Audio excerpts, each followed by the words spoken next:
Hi. So I'm the last presentation, right? Between all of you being able to go home. And okay, so this is interesting. I don't speak Portuguese. I'm really sorry about that. So I'm going to try and speak as quickly as possible in a way that you can actually understand me, so that we can all wrap up the day. I know you've all had a long day. So first of all, thank you very much for the opportunity. Mr. Gurdau, I believe you're taking the country into the future, and you have everybody's goodwill, that is quite clear, but you also have their support. So all the very best. Let's see if we can get this to work. So I have the most interesting job in SAP. I lead startup engagement.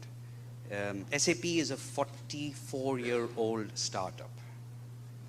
44 years ago, 5 people walked up to a very large company on a project and said that we have an idea for a software product.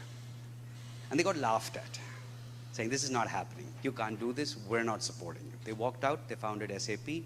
Here we are 44 years later. Most probably number one when it comes to business applications.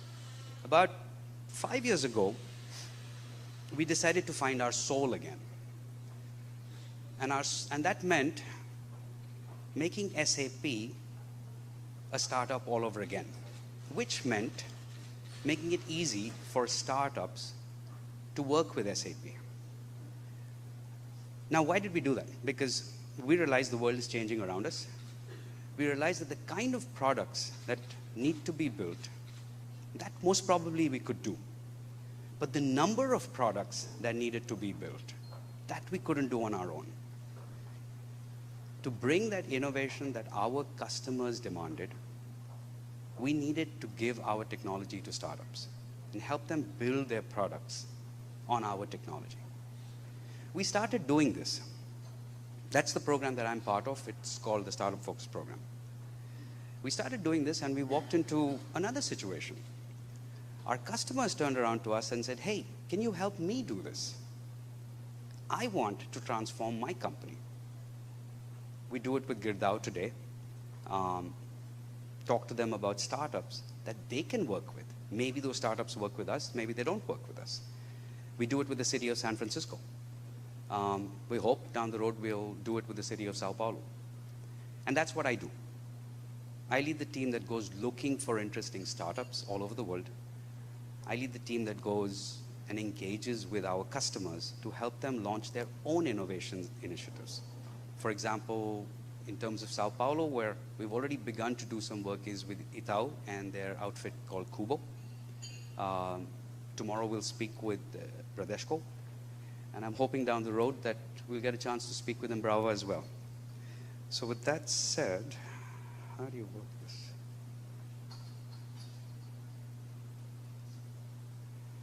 this? This is a very hot topic. This is even hotter than artificial intelligence, smart cities. And I quite agree with the previous presenter that smart cities aren't going to happen in a hurry. But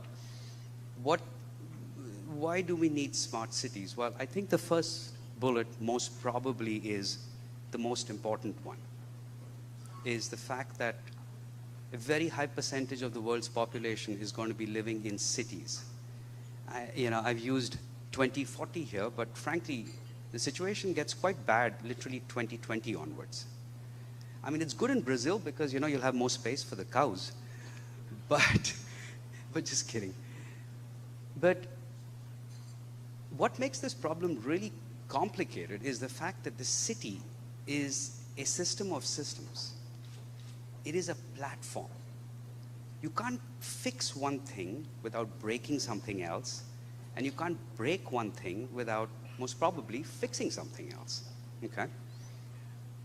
There is a huge amount of understanding of the needs and of investment in infrastructure. We all know our roads are bad. We all know our bridges are going to break. These things we don't need to know. But the amount of money that we need to fix these things, we don't know where that's coming from, okay? Mobility gets talked about, but it is most probably going to be one of the key problems of the smart cities of the future. Okay, today our solutions are restricted to Uber and Lyft. That's pretty much it. Sao Paulo does something very unique, which is how it's pushing using bicycles and your elevated bike lanes. Very cool, okay? But when you look around the world, how many cities actually do that? Okay, Europe's far ahead. America, pretty sad, okay? And I was really, really happy to see what Sao Paulo is actually doing.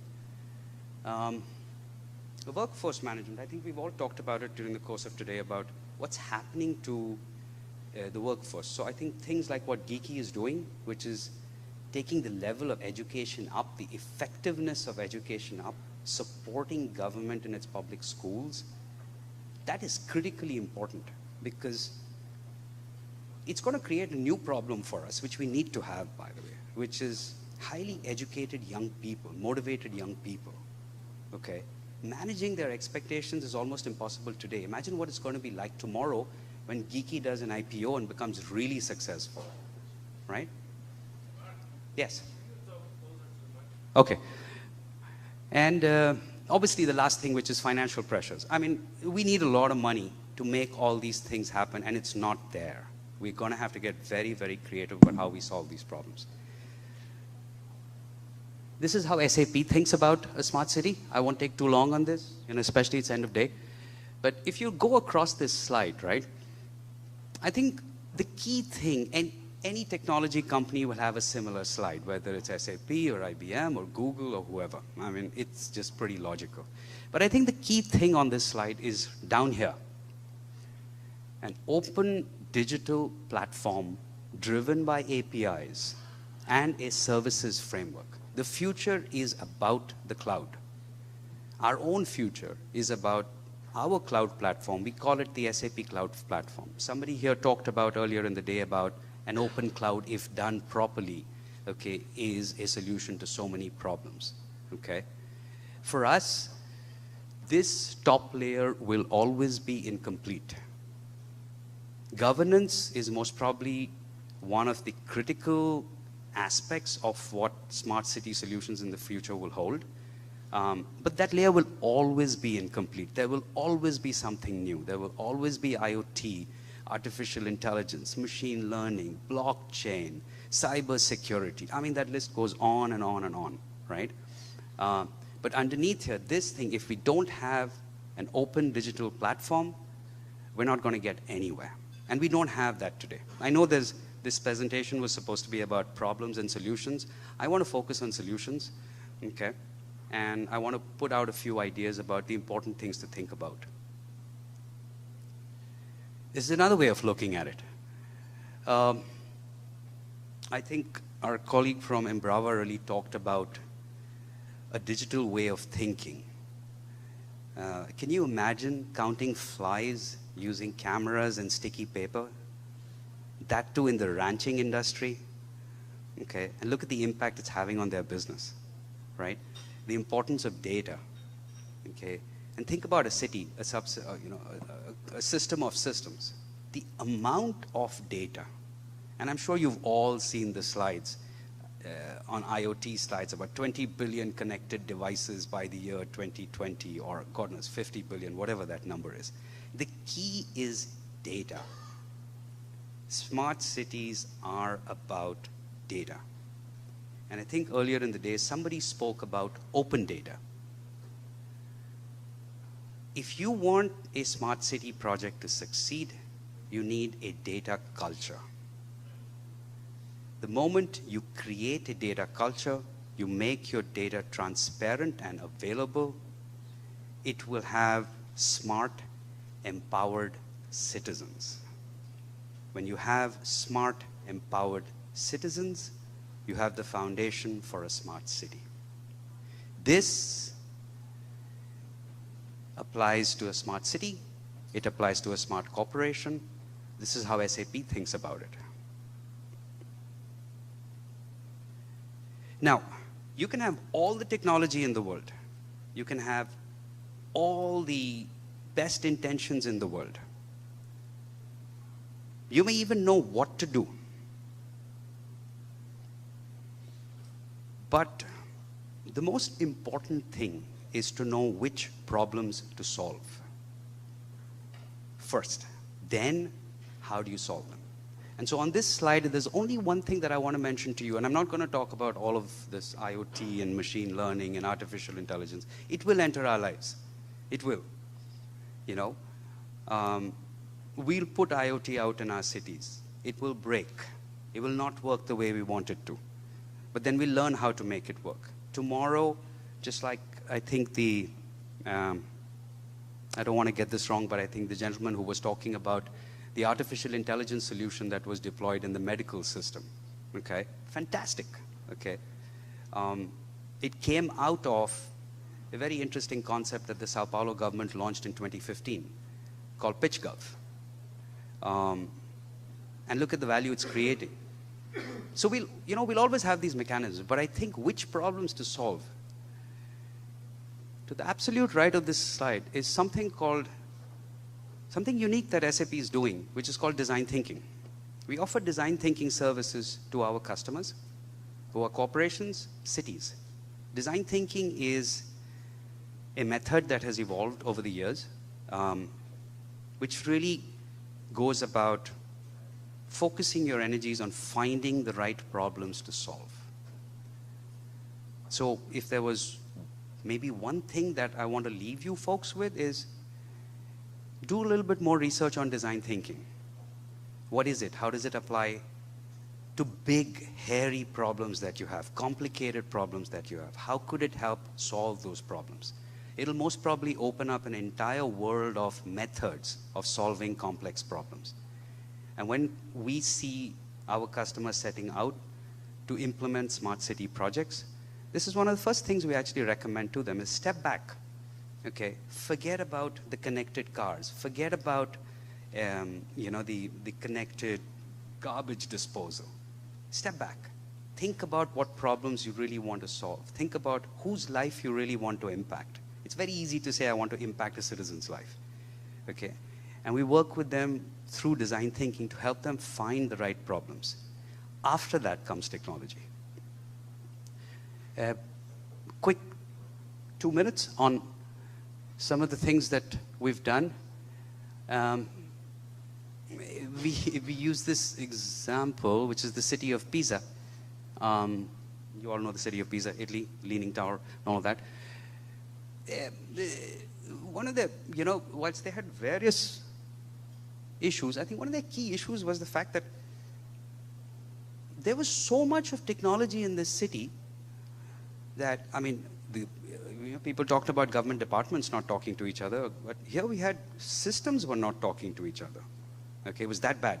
Not only were the people not talking, the departments weren't talking, the systems weren't talking. Okay, and they wanted to go forward into the future. So the first problem we solved for them was just a simple problem saying, collect the data and be able to analyze it. That's it.